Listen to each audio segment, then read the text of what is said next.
سیدنا عیسیٰ علیہ السلام کے سامنے چور نے چوری کی. صحیح الجامع کی روایت. پوچھا تم نے چوری کی ہے؟ کہتے والذی خلق السماوات والارض، جس نے آسمان اور زمین کو پیدا کیا میں اس کی قسم اٹھاتا ہوں میں نے چوری نہیں کی. نبی ہے. کہتے ہیں کذبت عینی، پھر میری آنکھوں نے صحیح نہیں دیکھا ہوگا. میں اس رب پہ ایمان لاتا ہوں جس کا تم واسطہ دے رہے. بدگمانی سے بچیے. جھوٹ کا گناہ اتنا ہے کہ آپ 2 سے 4 سے 6 سے 8 سے 100 جھوٹ روزانہ بولیں گے بس تھک جائیں گے.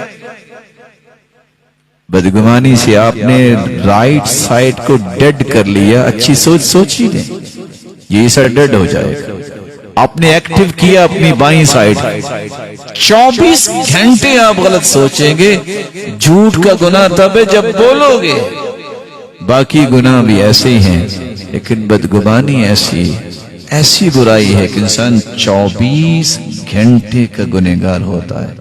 اس لیے میں ادون کہوں گا بد زبان بدگمان نہ زندگی میں کبھی سکون لیتا ہے نہ معاشرے کو لینے دیتا ہے.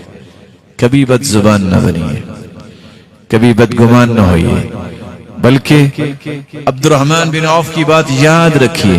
بیٹھے کھانا کھا رہے ہیں، لقمہ توڑا، ساتھ کی بیٹی نظر آئی چھوٹی، رونے لگ گئے.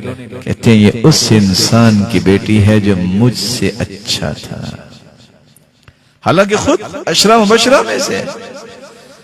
میرے بھائی جتنے روشن چہرے بیٹھے ہیں لائن سلامت رکھے. مزاج یہ بنائیے یہ مجھ سے اچھا ہوگا. پتہ نہیں اللہ کے ہاں یہ کتنا پیارا ہے. اس کی توہین سے بچیے، اس کو عزت دینا سیکھیے، تکریم کرنا سیکھیے. اللہ آپ کی جھولیوں کو عزت سے بھریں گے جب آپ حدیث کی روشنی میں کسی کو عزت دینا سیکھیں.